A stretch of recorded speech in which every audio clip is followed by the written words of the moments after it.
I'm Daisy Cooper, I'm the Member of Parliament for St Albans. I'm delighted to join you for your virtual Festival of Ideas, and I'm here to talk to you about the future of work after COVID-19. Now, there are a lot of questions on this subject at the moment. How much do we know about the state of work at the moment? What impact has COVID had so far? How will we emerge from the lockdown in the short term? And what will the long-term impacts be? What are the factors that will determine whether businesses and certain workforces will survive, and which ones will and why? And what could be the combined impact of COVID and no-deal Brexit? So my starting point is that the COVID pandemic has revealed just how little we actually know about the state of our workforce and the state of work in this country. The government set up what it called a furlough scheme to support employees, making sure they could stay in their jobs after we emerged from COVID. The furlough scheme was a way of the government paying 80% of employees' salaries up to a certain limit. But the take-up was much higher than expected, and quite frankly, we still don't know why that is. But now we're in a position where 1 in 5 people in the workforce have been furloughed. That's 6.3 million people. And it's going to be really important to understanding work and the workforce in future to understand why that number is so much higher. The government also set up a self-employed scheme, and we know that there have been 2.3 million claims for that scheme as well. But what's interesting is that when that scheme was set up for the self-employed, it turned out it only applied to some of the self-employed, not all. So anybody who was a sole trader, the sole owner of their own business, could apply to that scheme, but limited company directors couldn't. And then we found out that there are millions of people who are excluded from both of these schemes. Millions of people who are new starters, people who are their own directors of limited companies, and people who have a combination of being employed for some of the time and being a PAYE employee, but they're freelancers for the rest of the time, and they didn't qualify for either of the big schemes. Now, there are millions and millions of people who have been excluded from those two big schemes, and we're really only now starting to realise the size of this of the workforce that doesn't really qualify either as being a straight-up employee or as being a sole trader self-employed. We also know that there are estimates saying that by the end of this year, there could be 1 million more unemployed people this year than last year. And we simply don't know what kind of people those people are in terms of their work and their work backgrounds, and whether or not they'll be able to get into new jobs in the future. So in the short term, one of the big questions that people have been talking about is this trend about working from home. Now, for people who work in the office, some people will already be allowed to work from home, but there's been a huge shift towards it because of lockdown.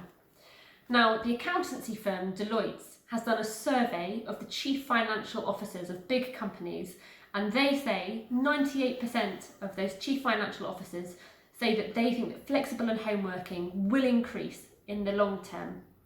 Interestingly, 75% of them say that because one of their priorities this year is reducing costs, helping people to work from home will actually help them as a business to reduce their costs at the same time. Now, we've all heard about the Zoom boom, lots of people doing their meetings via Zoom and by video call rather than face-to-face. But the trend towards working from home will bring challenges and opportunities. So for people who are parents or guardians, their working from home will be compounded by the need to provide childcare. They will need to spread out their commuting times, particularly people in Hertfordshire who commute into London or possibly out of London. They need to spread out their commuting times, and so we're not going to have peak time and non-peak times anymore. And of course, there'll be social distancing requirements in the office. Now, many people who maybe work in London and the South East may be able to commute from much further away, and this could have much longer terms for redistributing wealth out of London and the South East. The reduction in the number of workers entering London could have an impact on the central London economy, but it could bring local economic benefits to the places where people are living. Of course, working from home is fine if you have a nice home environment. But if you are particularly a young worker who's just getting into the workforce, it might be that you live in a big house share or somewhere that's not really very conducive to work. And of course, there are the mental health implications.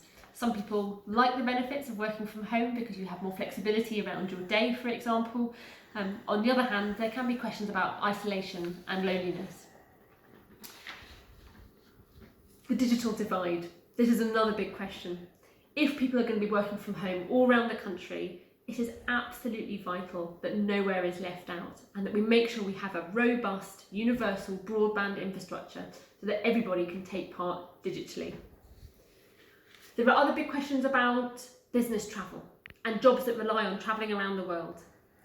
The climate emergency has really risen to the top of the agenda, and people are really worried about how we're going to reduce our carbon emissions.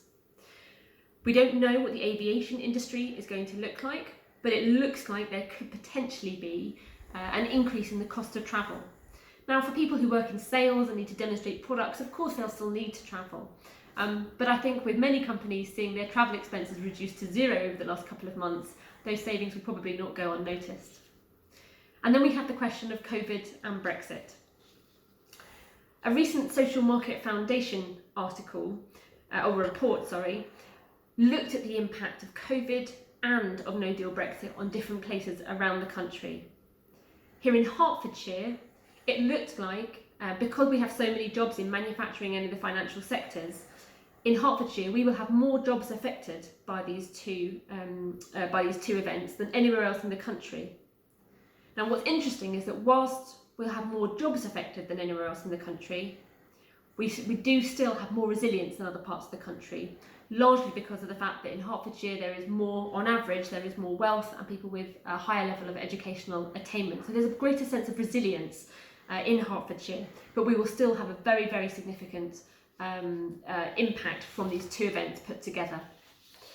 But beyond this year, there are very big long-term questions about the future of work. Throughout COVID, there has been a much bigger understanding and appreciation of key workers. People who work in the NHS, in our care sector, delivery drivers, supermarket workers, fruit pickers and planters. And hopefully people will now realise that in almost every single one of these sectors, we face a really significant workforce crisis. In the NHS, there are 100,000 vacancies across the NHS trusts in the country.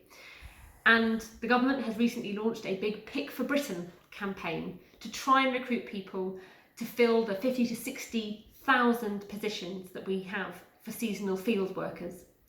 It's absolutely vital that we have resilience in our NHS and care sectors and in our food production if we are going to weather the storm of pandemics and other global events. This is a really big issue that we need to get to grips with. And of course, there is talk of the green recovery. It is possible that if the government and if the private sector invest together in big green developments, this could create 1 million jobs over the next few years. And it's really important that we do that. Now, whether that's having people manufacturing electric scooters or electric cars, whether it's people insulating homes to reduce their carbon footprint and to make sure that we cut fuel poverty, there are tons and tons of jobs in the green sector, and we need to make sure that that becomes a reality as we emerge from the pandemic. There are questions as well about automation. Honestly, nobody knows whether AI and automation will create more jobs, whether it will actually end up getting rid of jobs, or whether it will actually just create some jobs but get rid of others. We're really not sure what the overall impact is going to be, but there's no doubt that that's going to play a significant part in the future of work. The last thing I would say is that actually a lot of the jobs that some of the young people in Hertfordshire might be doing in 5 years' time probably don't even exist. There are lots and lots of jobs that didn't exist 10 years ago that now do exist. And that means that for our education system, it's really important that rather than just having people learn, we need to give people the skills to learn and the skills to learn throughout their life. There is no doubt that people entering the workforce now will have to reskill and upskill and retrain possibly several times during their working lifetime. And it's absolutely vital that we get the right structures in place in our education system and in our workforce to make sure that happens. I guess the very last point is about what happens when people fall out of work. The pandemic has shone a light on how insecure work is for so many people. And there are big questions about whether there should be something called a universal basic income, an amount of money that could be administered to people who need to have a certain amount of money to live on, to give them the dignity they need to live, to feed themselves, to keep a roof over their heads. There are big questions about whether or not universal basic income is the answer to this move towards more insecure forms of work. So the future of work is very complicated, and there's a huge amount that's unknown, but it will certainly come with its challenges, but it will also come with its opportunities too.